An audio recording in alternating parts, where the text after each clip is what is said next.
सभी बच्चों को गुड इवनिंग। आ जाइए जल्दी से हम लोग लाइव को आज स्टार्ट करते हैं। आज हम लोग सेशन नंबर 15 कर रहे हैं। टोटल 30 सेशन है आपके साथ। तो आज ये 15 नंबर का सेशन है और ध्यान से देखोगे। आज का पहला क्वेश्चन देखिए। पहला क्वेश्चन जो है एक सिटिंग अरेंजमेंट है। क्या कह रहे हैं प्रश्न में, आप सबसे पहले ये समझोगे, इसके बाद इस पे काम करते हैं। तो 6 लड़कियां हैं P Q R S T भी एक वृत्ताकार व्यवस्था में वृत्त के केंद्र की ओर मुख करके बैठी हैं। इसका मतलब है कि एक सर्कुलर टेबल आपको बनाने हैं। इस सर्कुलर टेबल पर आपको 6 लोगों की व्यवस्था कर लेनी है और सारे लोग का मुख जो है ना वो केंद्र की ओर रखना है। जब सारे लोगों का मुख केंद्र की ओर होगा, इसका मतलब है कि राइट जाएगा एंटी क्लॉकवाइज और लेफ्ट कैसे जाएगा तो क्लॉकवाइज। ठीक है। अब देख लो क्या कहता है, पी क्यू के दाईं ओर ठीक बगल में बैठी है। यानी जहां भी हम क्यू को रखेंगे, इसका दायां बगल एंटी क्लॉक जाने पर इसके ठीक बगल में पी बैठ जाएगी। कहता है एस पी के दाईं ओर तीसरे स्थान पे। तो पी के दाईं ओर यानी एंटी क्लॉक चलेंगे, पहला दूसरा और तीसरा पोजीशन ये एस के लिए। अब कहता है और आर के बाईं ओर ठीक बगल में। तो और किसके लिए, तो एस के लिए। यानी एस जो है ना बाबू, ये आर के बाईं ओर ठीक बगल में है। फिर क्या कहता है देख लो, भी और टी दोनों अगल बगल बैठी हैं। तो भी और टी के लिए तो यही दो पोजीशन बच सकते हैं। कहता है टी आर के बाईं ओर दूसरे स्थान पे है। तो आर के बाईं ओर पहले पे एस और दूसरे पे टी, यानी टी को यहां बैठना है। तो अब भी को हमें यहां रखने होंगे और हमारे अरेंजमेंट जो है वो पूर्णतः कंप्लीट हो गए। गुड इवनिंग बाबू।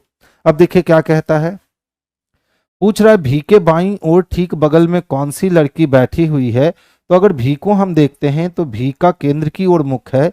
तो भी के राइट जाने में टी बैठेगा और भी के लेफ्ट जाने में पी बैठेगा। यानी आंसर हम लोग ऑप्शन नंबर बी को लगाने वाले हैं।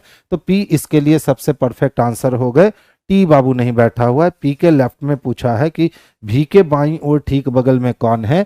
तो भी के बाईं ओर ठीक बगल में पी है, जो ऑप्शन नंबर बी में दे रखा है। ठीक है। नेक्स्ट क्वेश्चन देखिए ध्यान से। कुछ कागज लिफाफे हैं। अच्छा बताओ, कागज को लिफाफा से मिलने में पत्र तो मदद कर देगा, लेकिन कागज चूंकि निगेटिव के पास है तो ये गलत हो जाएगा।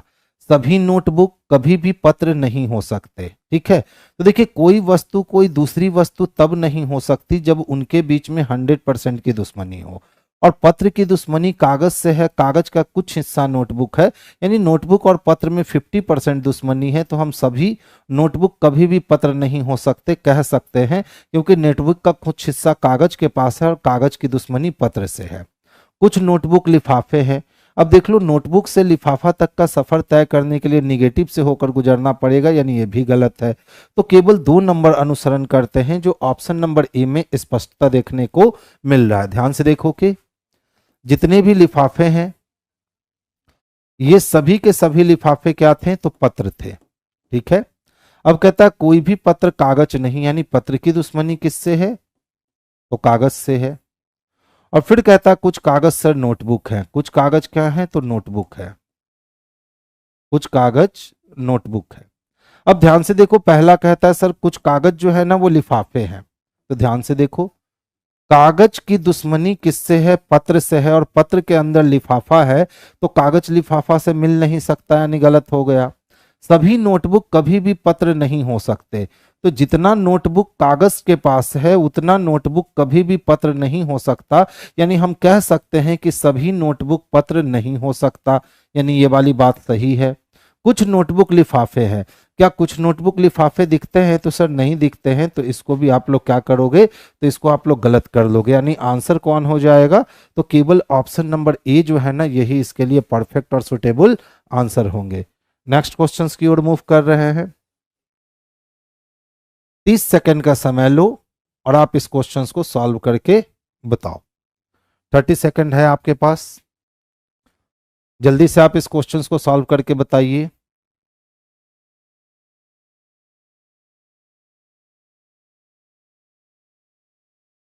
30 सेकंड।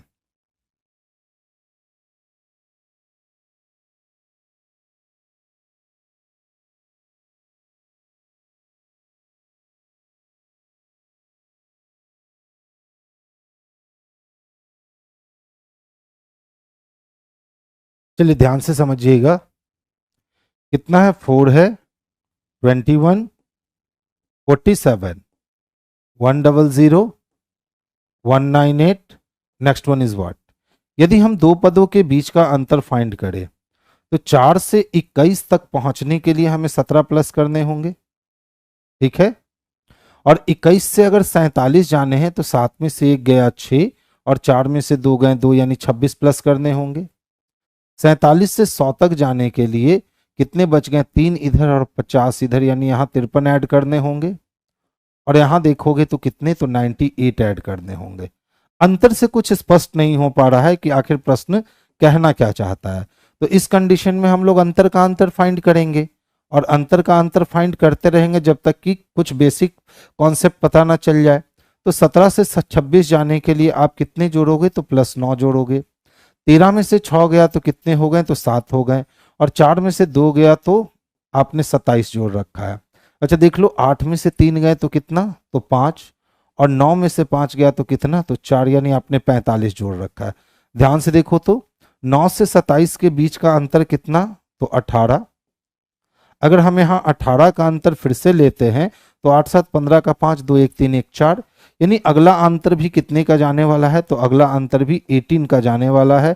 और 18 का अंतर जब आप लोगे तो 8 4 12 1 13 का 3 हाथ में 1 हो गए, 4 1 5 5 1 6, यानी 63 आपको जोड़ने होंगे। जब 63 का अंतर आप यहाँ क्रिएट करोगे तो 9 8 3 11 का 1 हाथ में 1 बचे, 9 1 10 और 6 16, यानी 161 आपको आगे जाने होंगे। 8 1 कितने हो गए, 9, 9 6 कितने हो गए, 5, और 1 1 2 1 कितने हो गए, 3, यानी 359 जो होगा यही इसके लिए सुटेबल आंसर होगा। तो हम लोग ऑप्शन नंबर बी को इसका परफेक्ट आंसर बना सकते हैं। काफी बेहतरीन क्वेश्चन है। अंतर का अंतर 3 स्टेप में निकालने पर हम लोग इसके जवाब तक पहुंच सके। नेक्स्ट वन देखेंगे।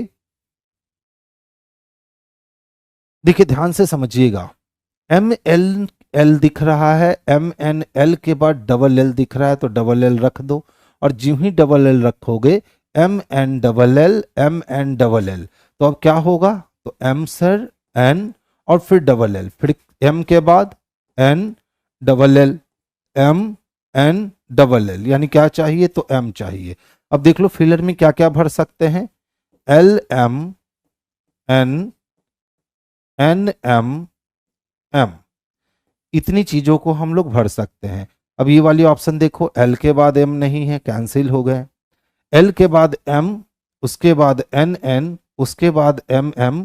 ऑप्शन नंबर डी में स्पष्टता देखने को मिल रहा है, तो आंसर हमारा ऑप्शन नंबर डी होगा। कहां कुछ मिसिंग है रे, बन तो गया एकदम इजी, तो डी नंबर सीरीज बन गया। नेक्स्ट देखोगे, देखिए ये क्वेश्चन जो है ना, अभी तक पूरे इतिहास में मैं कह सकता हूं कि एक बार ही पूछे गए हैं।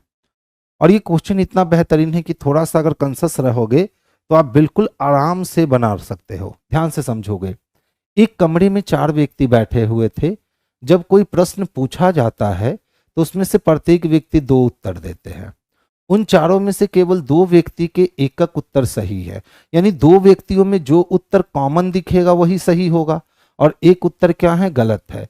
जब अन्य 2 व्यक्तियों से दोनों उत्तर गलत होते हैं और 2 व्यक्ति ने दोनों उत्तर गलत दिया, यानी 4 व्यक्ति में से कोई 2 व्यक्ति है जिसका एकक उत्तर सही है और 2 व्यक्ति के दोनों उत्तर गलत है, यानी कॉमन चाहिए। आज के दिन के बारे में पूछे जाने पर व्यक्ति 1 कहता है कि आज बुधवार या रविवार है, व्यक्ति 2 कहता है आज सोमवार या शनिवार है, व्यक्ति 3 कहता है आज मंगलवार या शुक्रवार है और व्यक्ति 4 कहता है आज गुरुवार या बुधवार है। तो देखो तो दोनों में कॉमन क्या मिल रहा है, तो दोनों में कॉमन बुधवार मिल रहा है, तो इसका आंसर भी बुधवार होगा, यानी ऑप्शन नंबर सी। इसके आंसर क्या होंगे, सी नंबर होंगे, क्योंकि जो दोनों में कॉमन मिल रहा है उसने साफ साफ स्पष्ट लफ्जों में कहा था कि 2 लोगों ने एकक उत्तर सही दिया है, यानी एक ही चीज 2 जगह होने चाहिए। ठीक है, कोई बात नहीं बाबू, आप चाहो तो इसको एक्सप्लेन कर सकते हो। देखो कितने व्यक्ति थे, तो 4 व्यक्ति थे सर। आज के दिन के बारे में पूछे जाने पर पहले व्यक्ति ने कहा कि आज या तो वेडनेसडे का डे है या तो संडे का डे है। दूसरे ने कहा आज मंडे हो सकता है या फिर आज सैटरडे हो सकता है। तीसरे व्यक्ति ने कहा आज ट्यूसडे हो सकता है या आज फ्राइडे हो सकता है। और चौथे व्यक्ति ने कहा कि आज थर्सडे हो सकता है या आज वेडनेसडे हो सकता है। अब हमें मालूम है कि आज एक ही दिन हो सकता है, आज 2 दिन नहीं हो सकते हैं। और इसने कहा कि भैया कोई 2 व्यक्ति ने जवाब सही दिया। तो देखो पहले वाले ने भी वेडनेसडे जवाब दे रखा है और चौथे वाले में भी वेडनेसडे जवाब दे रखा है। यानी आज के दिन में कोई एक ही दिन संभव है, तो 2 व्यक्ति ने एक एक जवाब सही दे डाले और बाकी दोनों व्यक्ति के दोनों जवाब गलत थे, यानी आंसर क्या हो गए, तो वेडनेसडे यानी बुधवार आंसर हो गया।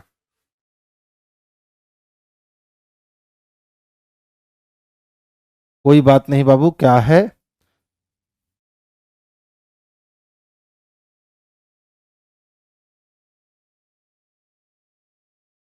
मेरी ऑनलाइन टेस्ट बिल्कुल आपको ऐप पे मिल जाएगी। अच्छा देख लो, ध्यान से समझोगे, अच्छी प्रश्न है। ऑलवेज ब्रिंग योर मेडिसिन को ये सी उट ओह लिखते हैं और ब्रिंग एवरी फ्रेंड को MGTD यह लिखते हैं। ऑलवेज योर बेस्ट फ्रेंड को उट जो सी में MG लिखते हैं।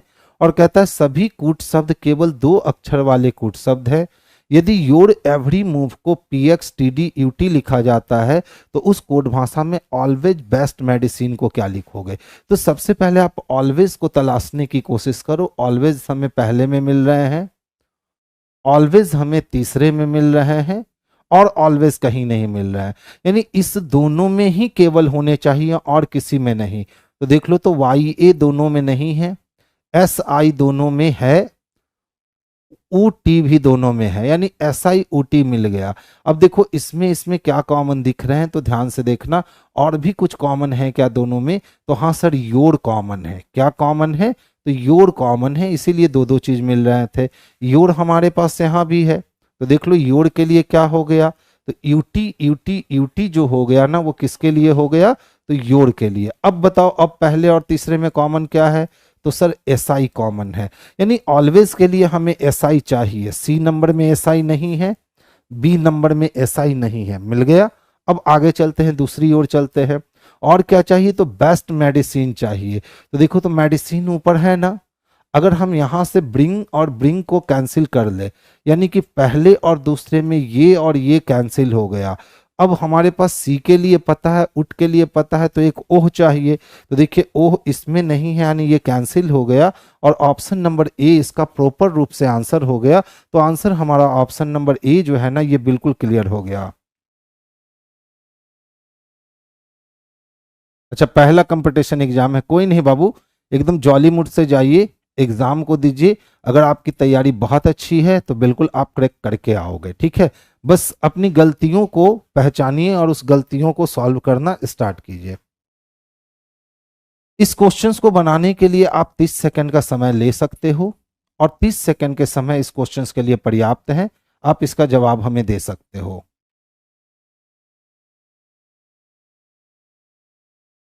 तबीयत थोड़ी नाजुक है रे। चलिए जल्दी से इस क्वेश्चंस का जवाब दीजिए।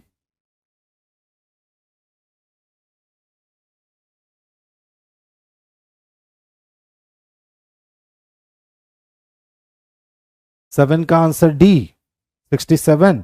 अच्छा देखो तो क्या किया, 12 को पहले 2 गुना कर दिया, तो 12 दूने कितने हो गए? तो 24 हो गए। और उसमें कितने को ऐड कर दिया गया? तो 33 को ऐड कर दिया गया। तो 4 3 7 हो गए और 3 2 5 हो गए। बहुत अच्छा। इसी तरह से 10 को पकड़ा और कितना गुना किया? 2 गुना किया। तो 10 दूना कितने हो गए? तो 20 हो गए।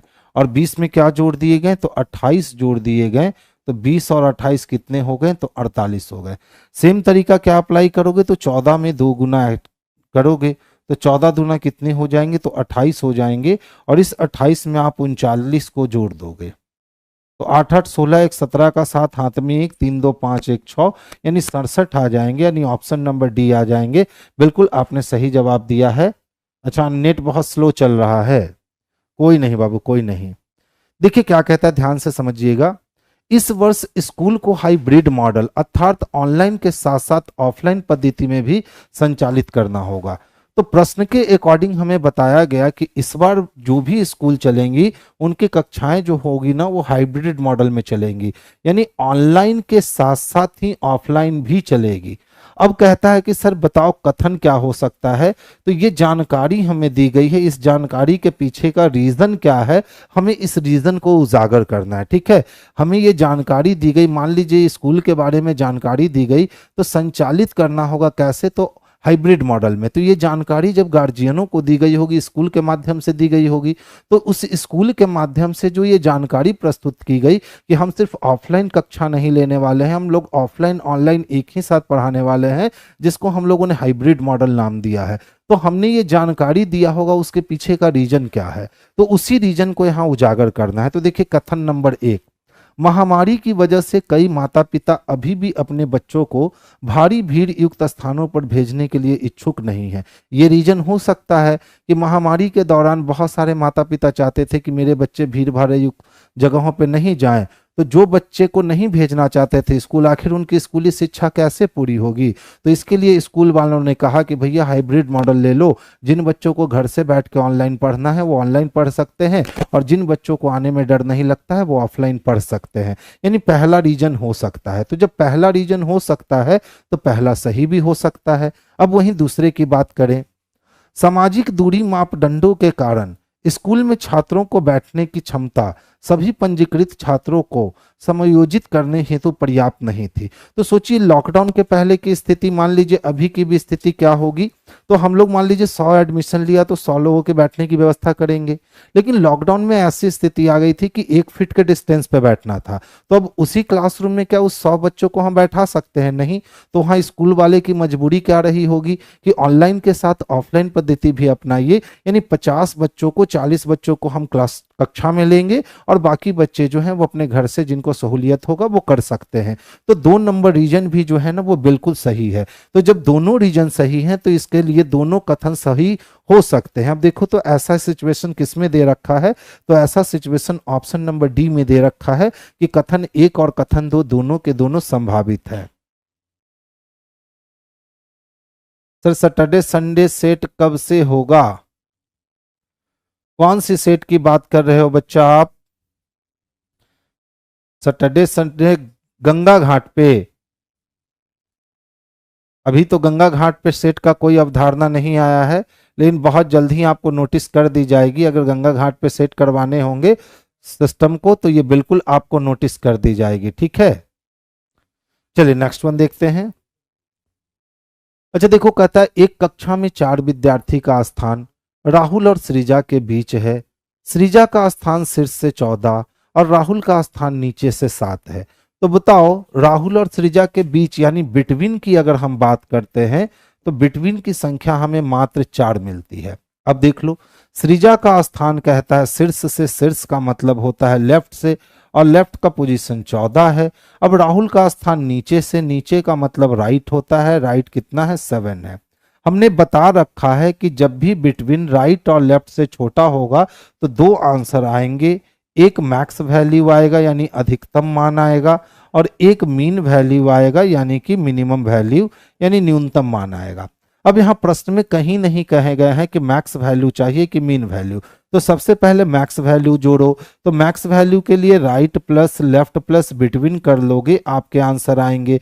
मीन वैल्यू के लिए यानी न्यूनतम बच्चों के लिए राइट और लेफ्ट को जोड़कर आप बिटवीन में यदि 2 जोड़ लोगे, बिटवीन में यदि कितने जोड़ लोगे 2 जोड़ लोगे और इसको आपस में माइनस कर लोगे तो आपके मिनिमम वैल्यू मिल जाएंगे।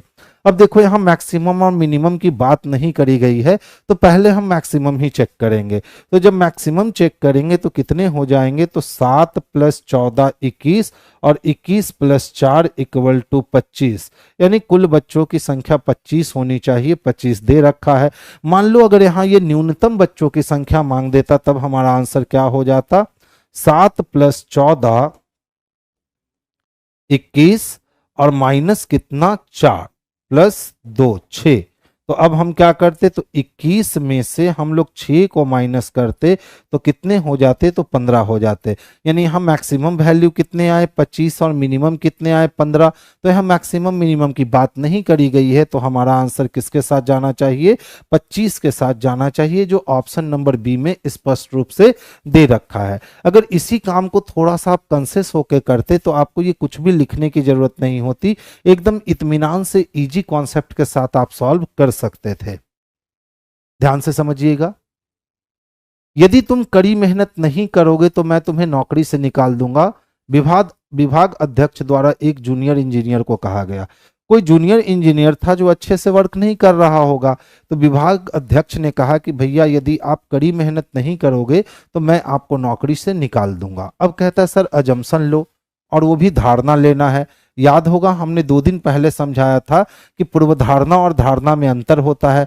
धारणा स्टेटमेंट पढ़ने वाला स्टेटमेंट पढ़ने के बाद जो अज्यूम करेगा वही धारणा है। तो देखिए, तो हमने भी ये स्टेटमेंट पढ़ा और आपने भी ये स्टेटमेंट पढ़ा कि विभाग अध्यक्ष ने जूनियर को कहा है कि भैया अगर मेहनत से काम नहीं करोगे ना तो हम तुमको नौकरी से निकाल देंगे। तो हम क्या सोचेंगे, विभाग अध्यक्ष द्वारा दी गई चेतावनी के परिणाम स्वरूप जूनियर कड़ी मेहनत कर सकता है, ये हम बिल्कुल अज्यूम करेंगे।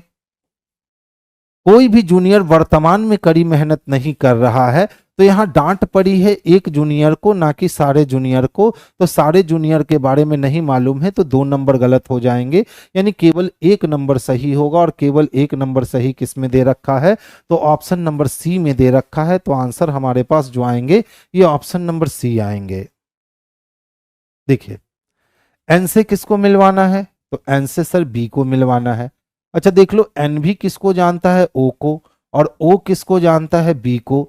तो एन से अगर बी तक की बात हम करें तो यहाँ एन के पास मुंह बंद है और यहाँ एन के पास मुंह खुल जाएगा, यानी बी लेसर है एन से, बिल्कुल सही है। आप लिखकर देख सकते हो, देख लो, ओ ग्रेटर है किससे, एन से, ठीक है, और ओ इक्वल है किससे, पहले देख लो बी से चलते हैं। बी जो है ना बाबू ये लेसर है किससे, सी से, और सी इक्वल है किससे, ओ से। यहां 0 नहीं, ओ होना चाहिए। और ओ देख लो, ओ क्या है, तो ओ ग्रेटर है, गलत हो जाएगा जी, ओ ग्रेटर है किससे, एन से। अब ध्यान से देखोगे तो यहां ओ के तरफ मुंह खुले हैं और यहां भी ओ के तरफ मुंह खुले हैं, यानी चाइना वॉल का निर्माण हो गया, यानी ये वाली बात गलत हो गई। सी को किससे मिलना है, एम से। तो चलिए सी को एम से मिलवाने जाते हैं। तो हम ध्यान से देखें तो सी किसके पास जाएगा, ओ के पास, ओ एन के पास और एन एम के पास, यानी कि एम को लेसर होना चाहिए, एम लेसर है, ये बात सही है। अब देख लो, आप लिख सकते हो सी इक्वल है किससे, ओ से, और ओ ग्रेटर है किससे, एन से, और एन की बात करें तो एन ग्रेटर है किससे, एम से।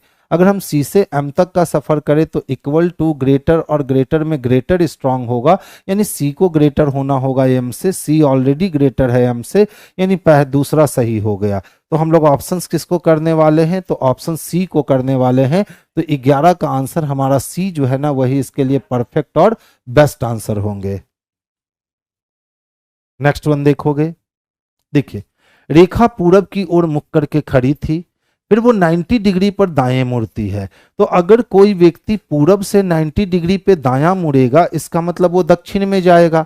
और फिर वामावर्त 45 डिग्री मुड़ती है, यानी वो दक्षिण पूरब में आ गई। और फिर वो दक्षिणावर्त 90 डिग्री घूमती है, यानी वो दक्षिण पश्चिम में आ गई। तो पूछ रहा है अब उसका मुख कहाँ होगा, तो बाबू उसका मुख दक्षिण पश्चिम में होगा। ध्यान से देखोगे, बताओ, रेखा कहाँ मुख करके खड़ी है, तो पूरब की ओर। अब पहले वो 90 डिग्री कहाँ रोटेट होती है, तो दाएं की ओर।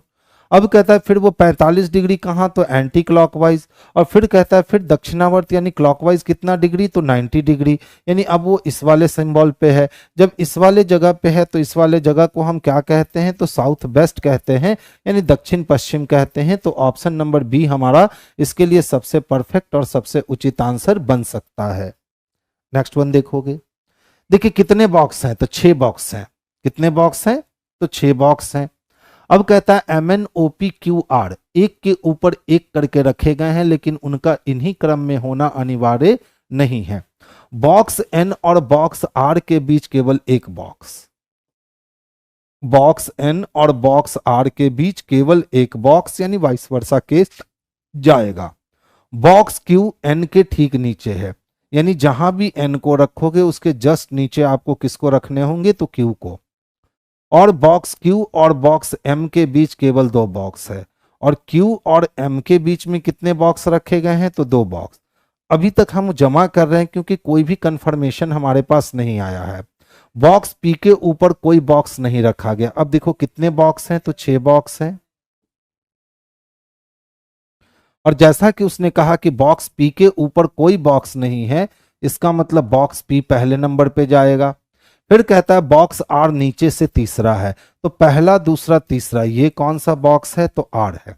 अब बताओ एन और आर के बीच में एक है, अगर एक गैप करके एन को हम 6 नंबर पे देंगे तो क्या एन के नीचे क्यू संभव है, कभी नहीं संभव है। यानी एक छोड़ करके एन को हमें 2 नंबर पर देना होगा और एन के जस्ट नीचे क्यू बॉक्स को रखना होगा, और क्यू और एम के बीच में 2 बॉक्स हैं तो एम को 6 नंबर पे रखना होगा। एक और बॉक्स बचा हुआ है, वो कौन है, तो ओ है। ओ किस पे गया, तो 5 नंबर पे गया, और हमारा अरेंजमेंट जो है वो एक अटेम्प्ट में बन करके तैयार हो गया। अब हमसे गलतियां कहाँ होती है, तो हम डायरेक्ट इसको वहां कहीं ना कहीं सजा लेते हैं और गलतियां कर देते हैं। तो सबसे अच्छा काम है कि जब तक कोई फिक्स क्लू नहीं मिलता है, आप उस अनफिक्स क्लू को एक साइड में अरेंज करते जाओ, और लास्ट में कोई फिक्स क्लू मिलेगा तो उसके पीछे वो सारे के सारे जो है ना आपके अरेंज हो जाएंगे। अब देख लो प्रश्न क्या पूछे गए हैं, कौन सा बॉक्स ऊपर से तीसरा है, तो ऊपर से तीसरे नंबर की बात करेंगे तो बॉक्स क्यू जो है ना वही ऊपर से तीसरा है, और क्यू किस में दिख रहा है, तो ऑप्शन नंबर डी में स्पष्टता दिख रहा है। तो आंसर हम लोग ऑप्शन नंबर डी को करने वाले हैं। देखिए कितनी सहेलियां हैं, ध्यान से देखो, 7 सहेलियां हैं। कौन कौन है, गरिमा, पाखी, पारुल, शिखा, रूबी, अना और सौम्या एक बेंच पर उत्तर की ओर मुख करके बैठी है। यानी ये लीनियर अरेंजमेंट है, और इस लीनियर अरेंजमेंट को हमको इस तरह से बनाना है कि सारे लोगों का मुख कहाँ हो, तो उत्तर की ओर हो। इसका मतलब मेरा राइट उसका राइट सेम, मेरा लेफ्ट और उसका लेफ्ट जो होगा वो बिल्कुल सेम होगा। अब देखो प्रश्न में क्या कहे गए, पहले इस बात पे हम लोग गौर फरमाते हैं। कहा शिखा उस सहेली के ठीक बगल में बैठी है जो किसी एक सिरे पर बैठी है। तो किसी एक सिरे पर कोई एक सहेली बैठी है, और उस सहेली के बगल में यानी दूसरे नंबर पे कौन है, तो दूसरे नंबर पे शिखा है। अच्छा बताओ, ये शिखा वाली व्यवस्था तो इधर से भी ना आ सकती है कि एक सहेली कॉर्नर पे बैठी है और उसके जस्ट बगल में कौन बैठी है, तो उसके जस्ट बगल में शिखा बैठी है। यानी इस क्वेश्चंस के दो दो स्वरूप हो सकते हैं। अब दोनों स्वरूप में कौन आगे तक अंत तक जाएगा हम 100% कह नहीं सकते। आगे चलेंगे, फिर देखिए कहता है क्या, अना और रूबी के बीच में केवल 3 सहेलियां हैं। तो कौन कौन है बाबू, तो अना है, और कौन है, तो रूबी है। और अना और रूबी के बीच में 1 2 3 सहेलियां हैं, यानी इसके साथ वाइस वर्सा का केस लगने वाला है। रूबी किधर आएगी, अना किधर जाएगी, हम कंफर्मेशन के साथ नहीं कह सकते। अब कहता है रूबी बेंच के किसी एक सिरे पर बैठी है। अब रूबी बेंच के एक सिरे पर बैठी है, तो या तो रूबी इस सिरे पे बैठ सकती है या तो रूबी इस सिरे पे, छोड़ दीजिए, आगे चलिए। फिर कहता है रूबी पाखी के ठीक बगल में बैठी है। अब बताओ, अगर हम रूबी को यहां बैठाएंगे तो वो शिखा के बगल में बैठेगी, रूबी को यहां बैठाएंगे तो वो शिखा के बगल में बैठेगी। तो टोटल 7 सहेलियां थी, 1 2 3 4 5 6 और 7, यानी कि रूबी को यहां रखना होगा, और 1 2 3 4 5 6 और 7 इस वाले में रूबी को यहां रखना होगा। अब बताओ रूबी के बगल में कौन बैठी है, तो पाखी बैठी है, तो यहां पाखी रखेंगे, या हम पाखी को यहां रख सकते हैं। अब याद है हमने कहा था कि रूबी और अना के बीच में 3 लोग हैं, तो 1 2 3 छोड़कर हम अना को यहां रख सकते हैं, और अगर यहां से चलें तो 1 2 3 छोड़कर हम अना को यहां रख सकते हैं। अभी तक दोनों के दोनों व्यवस्थाएं जो हैं वो बचे हुए हैं। आगे चल दो, पारुल, सौम्या और पाखी दोनों के ठीक बगल में है। तो पारुल कहाँ है, तो सौम्या और पाखी, तो पाखी जब यहाँ है तो इस पोजीशन पे कौन आने वाली है, तो सौम्या आने वाली है, और यहाँ किसको रख सकते हैं, तो पारुल को रख सकते हैं। अब नीचे वाले पे देखो, तो कहता है कि पारुल, सौम्या और पाखी दोनों के बीच में है, तो पाखी यहाँ है, तो हम सौम्या को यहां रख सकते हैं, और बीच में कौन आ गई, तो पारुल आ गई। देख लो अभी तक बचे हुए हैं, दोनों का दोनों बचा हुआ है। अब पूछता है बेंच के मध्य में कौन बैठी है। तो अगर ऊपर वाले व्यवस्था को लेकर जाएं तो 3 लोग इधर 3 लोग इधर, सौम्या बैठी है। या नीचे वाले व्यवस्था को भी लेकर जाएं तो कौन बैठी है, तो सौम्या बैठी है। यानी आंसर इसके ऑप्शन नंबर सी हो जाएंगे। हाँ, अगर इसी क्वेश्चन में पूछ लेता कि बताइए कि दाएं छोर से दूसरा कौन है, तो या तो शिखा होती या तो पाखी होती। अगर इसी में पूछ लेता कि बताइए कि बाएं छोर से तीसरी कौन है, तो या तो अना होती या तो पारुल होती। तो इस टाइप के क्वेश्चंस भी अब पूछे जाने लगे हैं आपके एग्जामिनेशन में। गुड इवनिंग बच्चा, बहुत लेट से। आइए ध्यान से देखिएगा क्या है।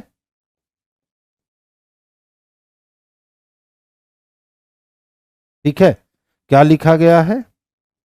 20, 14, 9, 1 और 6।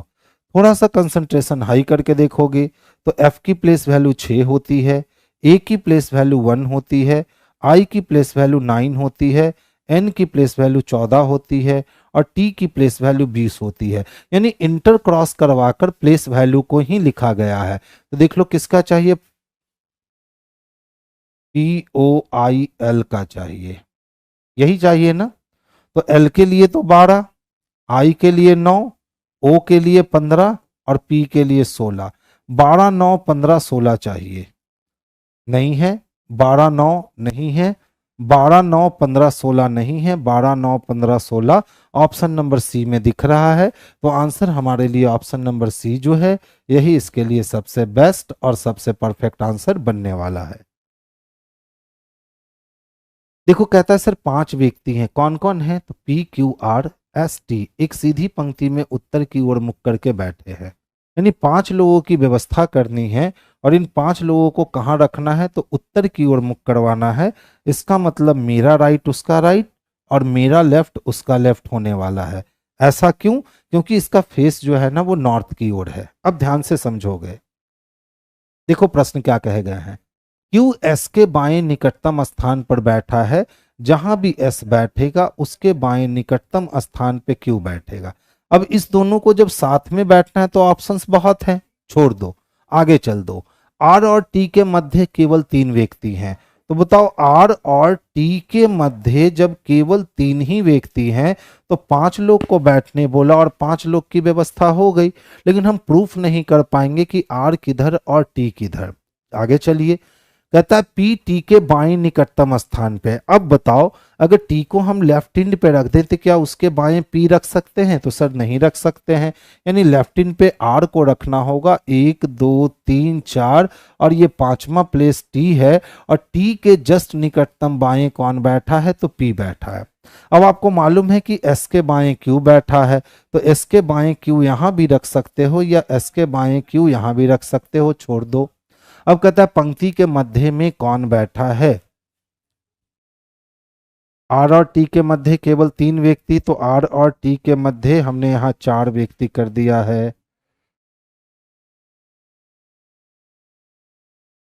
आर और टी के मध्य 1, 2, 3 व्यक्ति।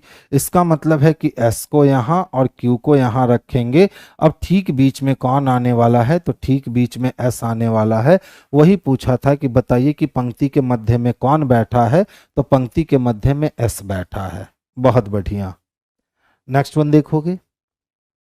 देखिए क्वेश्चंस क्या दिए गए हैं, ध्यान से समझोगे। कहता है दी गई 2 संख्याओं को परस्पर बदलने पर निम्नलिखित में से कौन सा समीकरण सही हो जाएगा? तो वो संख्या कौन कौन सी है?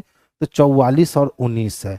यानी 44 के जगह आप 19 कर दो और 19 के जगह आप 44 कर दो। अगर आप ये काम करोगे तो मुझे नहीं लगता है कि कट करके 114 आएंगे, क्योंकि यहाँ आपको माइनस इंटू करने होंगे। जब 44 11 के साथ 27 को इंटू करोगे तो ये बहुत बड़ी संख्या हो जाएगी, लेकिन यहाँ पे बहुत छोटी संख्या रहेगी। ऑप्शन नंबर 1 गलत है। अच्छा 44 के जगह पे कितने को करने हैं? तो 19 को, ठीक है। और 19 के जगह किसको करने हैं? तो 44 को। अच्छा देख लो 9 से जब इतनी बड़ी संख्या को 57244 को जब 9 से मल्टीप्लाई करवाओगे, ठीक है, तो मुझे नहीं लगता 120 आएंगे। यानी 2 नंबर भी गलत हैं। तो ना तो 1 अनुसरण करने वाला है और ना तो 2 अनुसरण करने वाला है। यानी ऑप्शन नंबर सी हो जाना है। तो आंसर किसको करेंगे? तो ऑप्शन नंबर सी को करेंगे। कितने धावक हैं देखकर बताओ। 7 धावक हैं, A B C D E F G, एक दौड़ में भाग लेते हैं। ई ए से आगे किंतु एफ से पीछे, तो ई ए से आगे किंतु एफ से पीछे है। डी केवल 2 धावकों से आगे है। अब 7 लोग की व्यवस्था अगर करें तो डी को कहता है कि केवल 2 धावकों से आगे है। इसका मतलब डी को 5 नंबर पे रखना पड़ेगा, तभी वो केवल 2 धावकों से आगे हो पाएगा। फिर कहता है जी सबसे पीछे दौड़ रहा है। जी जब सबसे पीछे दौड़ रहा है तो जी 7 नंबर पे होगा। सी केवल 2 धावकों से पीछे दौड़ रहा है, और सी केवल कितने, तो 2 धावकों से पीछे दौड़ रहा है। अब कहता है एफ पहले स्थान पर नहीं है, और एफ जो है ना वो पहले स्थान पर नहीं है। कौन सा धावक पीछे से चौथे स्थान पे खड़ा है? तो देखो एफ जब पहले स्थान पे नहीं है तो एफ को हम छठे स्थान पे भी नहीं दे सकते हैं, क्योंकि एफ के नीचे ई और ए दोनों को आना होगा। एफ को हम चौथा स्थान भी नहीं दे सकते हैं, क्योंकि इसके नीचे फिर एक ही सीट खाली बचेंगे। इसका मतलब है कि एफ को हमें दूसरे स्थान पे देना होगा, और उसके बाद ई को हमें चौथे स्थान पर और ए को हमें छठे स्थान पे देना होगा। तो ए खत्म है, बचा कौन? तो बी बचा। ये अरेंजमेंट हमारा जो है वो पूरी तरीके से एक अटेम्प्ट में कंप्लीट हो गया। अब देख लो क्या कहता है, कौन सा धावक पीछे से चौथा है? तो पीछे से 1 नंबर, पीछे से 2, पीछे से 3 और पीछे से 4। तो पीछे से 4 नंबर पे कौन सा धावक है? तो ई है।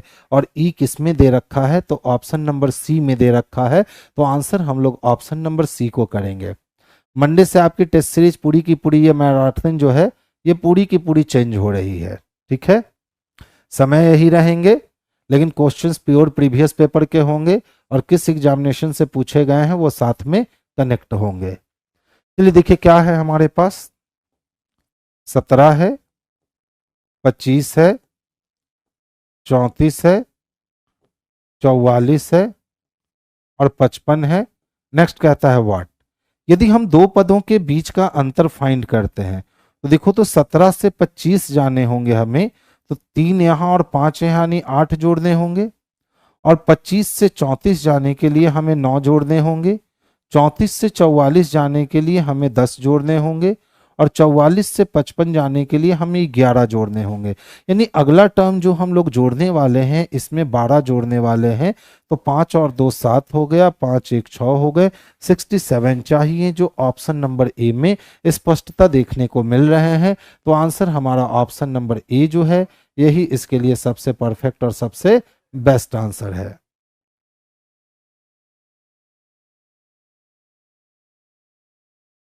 ध्यान से समझोगे, आई की प्लेस वैल्यू 9 और जी की प्लेस वैल्यू 7।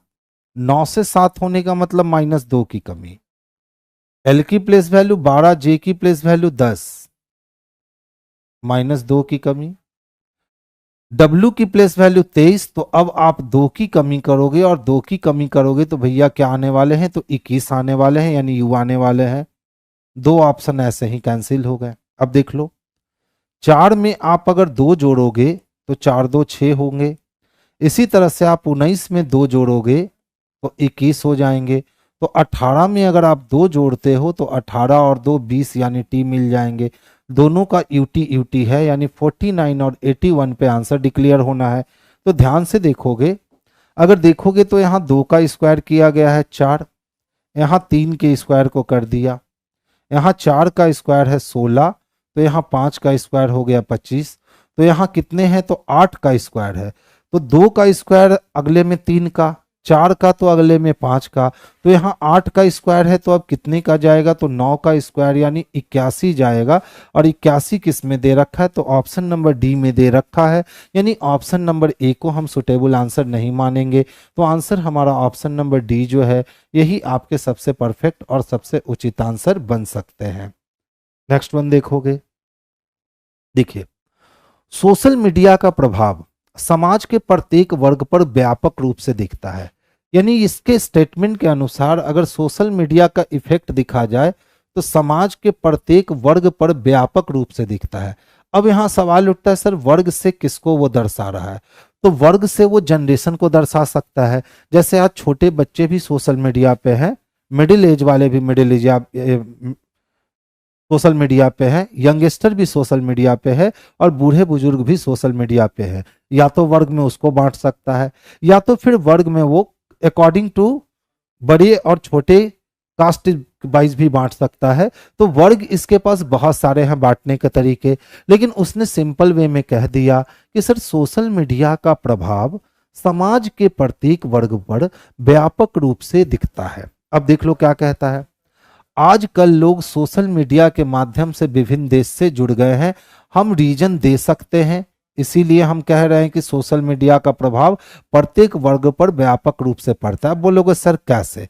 तो पहले देख लो, जब मोबाइल फोन नहीं थे, इंटरनेट नहीं थे और कोई गरीब परिवार से कोई कमाने चला गया विदेश, ठीक है, तो जब तक वो आएगा नहीं तब तक उससे कनेक्टिविटी नहीं बनती थी या तार भेजा करते थे। लेकिन जो बड़े परिवार के लोग होते थे वो डायरेक्ट फोन पे बात कर लिया करते थे। लेकिन आज जहाँ की सोशल मीडिया की बात आती है, व्हाट्सएप टेलीग्राम जैसे चैनल जो है आपको कहीं से भी कहीं कनेक्ट कर देते हैं। तो इसका प्रभाव तो पड़ सकता है उन लोगों पर जो विभिन्न देशों से जुड़े हुए हैं। अच्छा, दूसरा देखो, सोशल मीडिया के जरिए लोगों में अलग अलग संस्कृतियों को जाना है। बिल्कुल सही है। पहले अंडमान की संस्कृति कैसी थी सिर्फ सुनते थे, आज सोशल मीडिया पे सर्च करके हम देख सकते हैं। यूए की संस्कृति कैसी है पहले सुनते थे, अब हम सोशल मीडिया पे सर्च करके देख सकते हैं। यानी 1 नंबर और 2 नंबर दोनों ही इसके लिए पर्याप्त तर्क दिए गए हैं। तो हमें ऐसे ऑप्शन खोजने हैं जिसमें 1 और 2 दोनों कथन का समर्थन करता है। तो ऐसा ऑप्शन नंबर सी में दिख रहा है कि सर 1 और 2 दोनों जो हैं वो कथन का समर्थन करते हैं। ठीक है, नेक्स्ट वन देखोगे, कितने व्यक्ति हैं? तो 5 व्यक्ति एक वृत्ताकार मेज के परिधि पर मेज के केंद्र की ओर मुख करके बैठे हुए हैं। तो सबसे पहले काम क्या करने हैं कि एक सर्किल खींच लेने हैं। आज क्वेश्चन सीजी थे। और कितने लोगों को बैठा लेने हैं? तो 5 लोगों को बैठा लेने हैं। और सारे लोग का फेस कहाँ है? तो सेंटर की ओर है। सारे लोग का फेस कहाँ दे रखा है? तो सेंटर की ओर दे रखा है। अब देखो क्या कहता है। अमन अंशु और अजीत दोनों के बगल में बैठा है। तो कहीं अंशु बैठा होगा और कहीं अजीत बैठा होगा और इसके ठीक बीच में कौन बैठा होगा? तो अमन बैठा होगा। वाइस वर्सा केस इसके साथ लग जाएंगे। फिर कहता आकाश अमन के बाईं ओर दूसरे स्थान पे है। यानी जहां भी आप अमन को रखोगे उसके लेफ्ट में पहला नहीं दूसरा पोजीशन किसका होना है? तो आकाश का होना है। अब देख लो अमन किसके किसके बीच है? तो अजीत और अंशु के बीच। यानी अजीत और अंशु के लिए ये 2 पोजीशन तो फिक्स हो गए। अब कहता है आकाश अंशु और अंश दोनों के बीच में बैठा है। तो आकाश किसके किसके बीच में बैठा है? तो अंशु और अंश दोनों के बीच में बैठा है। तो अंशु का जो ये 2 पोजीशन मिल रहा था, अब अंशु को पोजीशन यही देना होगा। और आकाश अंशु और अंश दोनों के बीच में बैठा है। इसका मतलब इस वाले पोजीशन पे किसको रख सकते हैं? तो अजीत को रख सकते हैं। और अरेंजमेंट जो हमारी है वो पूर्णतः कंप्लीट हो गई। अच्छा, नेक्स्ट देखो क्या पूछता है हमसे। कहता है कौन अजीत और आकाश दोनों के ठीक बीच में है? तो अजीत और आकाश दोनों के ठीक बीच में अंश बैठा है और अंश ऑप्शन नंबर डी में स्पष्टता दिख रहा है। तो option number D 22 number questions के लिए परफेक्ट जवाब होंगे। देखिए, ब्लड रिलेशन के इस प्रकार के क्वेश्चंस पहले बहुत कम पूछे जाते थे, लेकिन अभी पिछले 2015 की बात करें तो 2015 में काफी पूछे गए। लेकिन 2018 से 20 तक के एग्जामिनेशन में ऐसे प्रश्न लगातार पूछे गए हैं। हर दूसरे सेट में, हर तीसरे सेट में आपको ऐसे प्रश्न देखने को मिल जाएंगे। ठीक है, तो ध्यान से समझोगे। कहता है ए हैश बी का अर्थ है कि ए बी का भाई है। यानी हैश के पहले जो भी शख्स आएगा उस शख्स को हम लोग भाई कहने वाले हैं। ए एट दी रेट बी का अर्थ है कि ए बी की पुत्री है। तो एट दी रेट के पहले जो भी मिलेगी उसको पुत्री कहेंगे। ए एंड बी का अर्थ है कि ए बी का पति है। यानी एंड के पहले जो भी आएगा वो पति कहलाएगा। और ए परसेंटेज बी का अर्थ है कि ए बी की पत्नी है, यानी पत्नी कहलाएगी। ये 4 सिंबल लोकेट किए गए हैं और सारे में साइन और सिंबल अपने पहले वाले का रिलेशन डिफाइन करता है। अब देख लो पूछे जा रहे हैं वाई डी से किस प्रकार संबंधित है। यानी वाई का रिलेशन शो करना है किसके साथ कनेक्ट करके? डी के साथ। तो चलो वाई से चलना शुरू करते हैं। वाई के बाद क्या है? तो एंड की साइन है। और एंड का मतलब है कि एच वाई की पत्नी है। तो एच वाई पति हो गया, यानी वाई लड़का हो गया। ठीक है, अब देख लो, हम हो गए और मेरा कौन, तो पति, पति ही है ना एंड के लिए।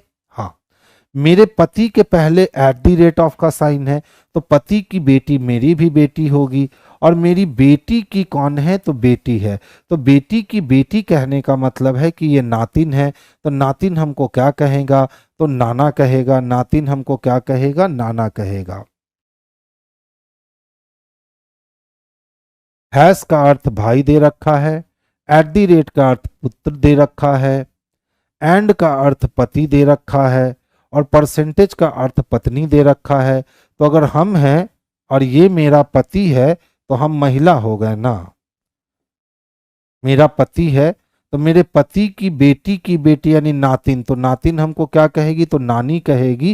यानी ऑप्शन नंबर बी यानी ग्रैंड मदर जो है इसके लिए सबसे परफेक्ट और सबसे पर्याप्त आंसर बन सकते हैं। नेक्स्ट वन देखोगे, देखिए अल्फाबेट सीरीज है, थोड़ा सा पेशेंस रखोगे ना तो जल्दी बन जाएंगे। देखिए ए से जेड जाना है,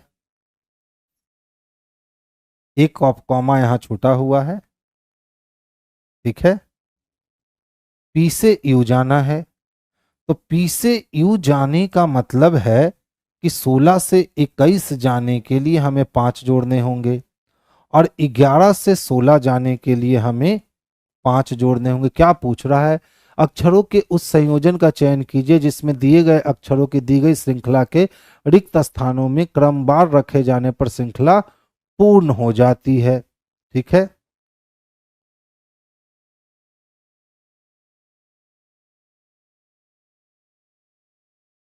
खाली स्थान कहाँ छोड़ा रे।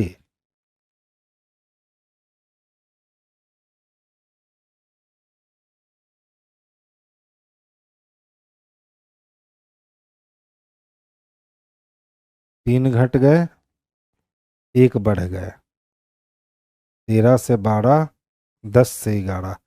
कहना क्या चाह रहा है, अक्षरों के उस संयोजन का चयन करें जिसमें दिए गए अक्षरों को दी गई श्रृंखला के रिक्त स्थान में क्रमबद्ध रखने पर श्रृंखला पूरी हो जाएगी। अब देख लो बाबू, यहाँ पे कहाँ पे श्रृंखला में गैप रहा है, इन लोगों ने गैप को जो है ना वो छोड़ रखा है। चलिए देखिए, तो 1 से 7 जाने के लिए कितने चाहिए, तो 6 चाहिए। जेड से ए जाने के लिए 1 चाहिए। 11 से 15 जाने के लिए 4 चाहिए, और 16 से 19 जाने के लिए 3 चाहिए, और यहाँ 2 चाहिए। देखो मैं पता करने की कोशिश कर रहा हूँ कि गैप जो है ना वो कहाँ से, हाँ एरर क्वेश्चन है, दिख गया, गैप छूट गया है, पता करने की कोशिश कर रहा हूँ। 21 से 23 होने के लिए 2 चाहिए ना, और 16 से 19 होने के लिए 3 चाहिए। 11 से 15 होने के लिए कितने चाहिए, 4 चाहिए। तो अब यहाँ पे कितने चाहिए होते, तो 5 चाहिए होते, और यहाँ पे देख लो कितने मिल गए हैं, तो 1 से यानी 6 मिल गए हैं, ठीक है। जब 6 मिल गए हैं तो मुझे 5 चाहिए। 2 + 5 7, 6 + 5 11, 6 + 5 11, 6 + 3 9, यानी इसी दोनों में से कोई एक गैप में चाहिए। चलो आगे देखते हैं।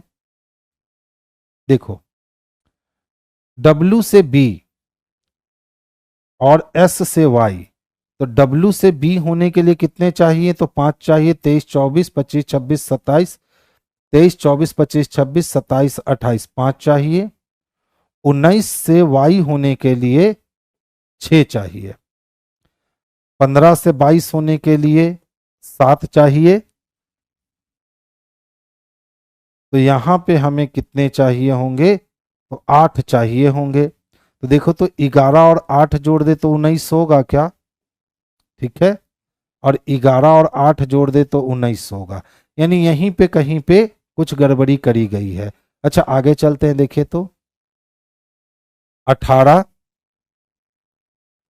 18 के बाद 19, 19 के बाद 16 इधर और 4 इधर, 20। देख लो यहां से यहां के लिए 18 चाहिए, इस प्लेस के लिए 19 चाहिए, इस प्लेस के लिए 20 चाहिए, तो अब 21 चाहिए, ठीक है।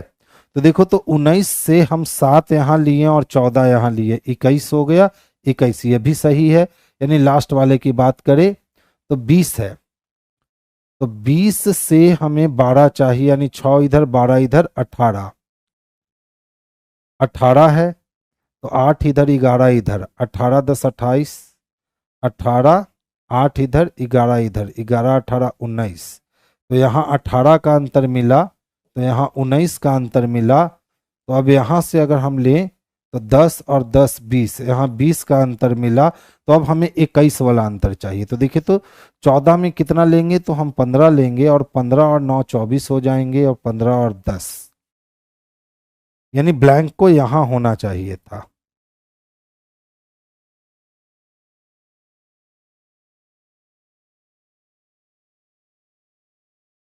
चलिए ध्यान से समझिएगा। देखिए, कहता है सर, कन्वर्ट्स के आगे और पीछे दोनों दिशाओं में अक्षरों के ऐसे युग्म हैं जिनके बीच उतने ही अक्षर हैं जितने कि अंग्रेजी वर्णमाला में होते हैं। कुछ नहीं करो, बस ABCD को पढ़ो, उससे ज्यादा कुछ नहीं करने होते हैं। ऐसे प्रश्नों में बस ABCD हमें क्या करने होते हैं, तो पढ़ने होते हैं। ध्यान से देखोगे, C है DEFGHIJ, कोई कॉमन नहीं मिला। OPQRST मिल गया ना, U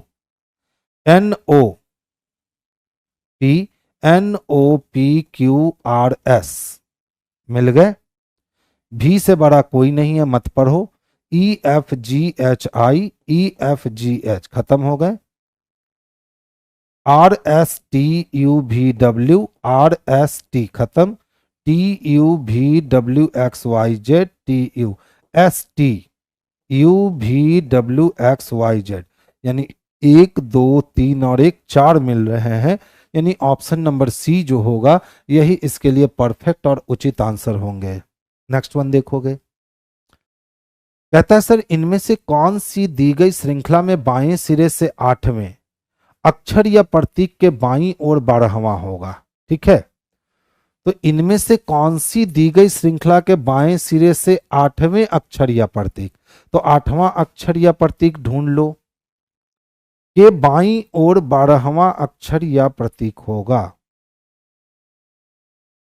बाएं सिरे से 18 के बाएं 12, तो लेफ्ट से 18 और के लेफ्ट को उसने कहा 12, यानी सेम डायरेक्शन है, यानी लेफ्ट से उसको कितने चाहिए, 6। पकड़ लो, 1 2 3 4 5 6 डॉलर मिलने वाला है, और डॉलर किस में है, तो ऑप्शन नंबर बी में है। तो आंसर हम लोग किसको लगाने वाले हैं, तो ऑप्शन नंबर बी को लगाने वाले हैं। देखिए, सुमित बिंदु एफ से शुरू करता है, डायरेक्शन का प्रश्न है। देखो क्या पूछता है, बिंदु जी से बिंदु एफ तक पहुंचने के लिए उसे किस दिशा में और कितनी दूरी तय करनी होगी। चलना उसने बिंदु एफ से प्रारंभ किया है, आकर के वो रुका है कहां, तो बिंदु जी पे, और अब कह रहा है कि बिंदु जी से बिंदु एफ तक जाना है, इसका मतलब उल्टा काम करना है। तो चलिए हम लोग एफ से शुरू करते हैं। जब एफ बिंदु से हम स्टार्ट करेंगे तो सबसे पहले कहा गया कि ईस्ट में सर आप कितना चल लो, तो 5 किलोमीटर। उसके बाद आप बाएं मुड़ोगे तो आप नॉर्थ में जाओगे और कितना ड्राइव करोगे, 10 किलोमीटर। फिर से आप बाएं मुड़ोगे तो आप वेस्ट में जाओगे, कितना, 8 किलोमीटर। और फिर से आप बाएं मुड़ोगे तो साउथ में जाओगे, कितना, तो 3 किलोमीटर। और अंत में बाएं मुड़ोगे तो साउथ से बायां मुड़ने का मतलब ईस्ट में मुड़ोगे, और कितना चलोगे, 3 किलोमीटर। और किस बिंदु पे पहुंचोगे, तो जी बिंदु पे पहुंच जाओगे। अब जो भी अपोजिट डायरेक्शन है आप उसको काट लो। तो ध्यान से देखना, ईस्ट भी 8 और वेस्ट भी 8, कट गए। नॉर्थ और साउथ अपोजिट है तो कट गए, कितने बच गए, 7। यानी कि अगर एफ से जी तक जाना पड़े तो हम कह सकते हैं नॉर्थ में 7, लेकिन यदि जी से एफ तक जाना पड़े तो नॉर्थ का उल्टा साउथ में 7। तो देख लो, दक्षिण की ओर 7 किलोमीटर किस में दे रखा है, तो ऑप्शन नंबर ए में दे रखा है। तो हम लोग इसका आंसर ऑप्शन नंबर ए को बनाएंगे, जो सबसे परफेक्ट और सबसे सुटेबल आंसर होंगे। देखिए ध्यान से समझिएगा, क्या है हमारे पास, युथ है। युथ को D U double B Q लिखे गए हैं और फिर एजेंट को एफ एम एल भी सी लिखे गए हैं। अब पूछे क्या जा रहे हैं, तो कर्वी को कैसे लिखोगे। ध्यान से देखोगे, 25 से अगर 30 जाने पड़े तो 5 बढ़ेंगे, 15 से 21 जाने पड़े तो 6 बढ़ेंगे, और 21 से 28 जाने पड़े तो 7 बढ़ेंगे, 20 से 28 जाने पड़े तो 7 बढ़ेंगे, और 8 से 17 जाने पड़े तो 9 बढ़ेंगे। 8 8 16 1 17। सेम तरीका देख लो, +5 हो गया, +6 हो गए, +7 हो गए, +8 हो गए, और +9 हो गया। सेम काम कर लो, 5 3 जोड़ोगे 8 आएगा। 21 में आपको 6 जोड़ने हैं, तो 21 और 6 27 होंगे, और 27 का मतलब ए आना है। 18 में आपको 7 जोड़ने हैं, तो 18 7 कितने हो जाएंगे, तो 25 हो जाएंगे। आपको 22 में 8 जोड़ने हैं, तो 22 8 30 30 किसके लिए, डी के लिए। और 5 में 9 जोड़ने हैं, तो 9 5 14 यानी कि एन के लिए। HAYDN चाहिए, HAYDN ऑप्शन नंबर डी में दे रखा है। तो आंसर हमारा ऑप्शन नंबर डी जो है, यही इसके लिए सबसे पर्याप्त और सबसे बेस्ट आंसर जाएगा। और अभी 15 दिन का क्लास हो चुका है, ठीक है। ये वाली भंडारा की टाइमिंग 15 दिन और चलेगी, यानी 15 क्लासेस चलेगी, जिसमें हम लोग टाइम को सेम रखेंगे। उसके बाद फिर 7:30 से 8:30 का जो स्लॉट होगा, ये स्लॉट मेरी कंटिन्यू बरकरार रहेगी। हो सकता है मे बी कि उस स्लॉट को हम 8 से 9 के स्लॉट में कन्वर्ट कर दे, जिसमें फिर से हम लोग सारे सेक्टर को मिक्स करके अच्छे अच्छे क्वेश्चंस का चयन कर करके काम स्टार्ट करेंगे। तो चलिए आज की सभा यहीं हम लोग बर्खास्त करते हैं। कल अब नेक्स्ट मुलाकात हमारी मंडे को होगी, बिल्कुल नए सेट के साथ। चलिए सभी बच्चों को गुड नाइट, स्वीट ड्रीम।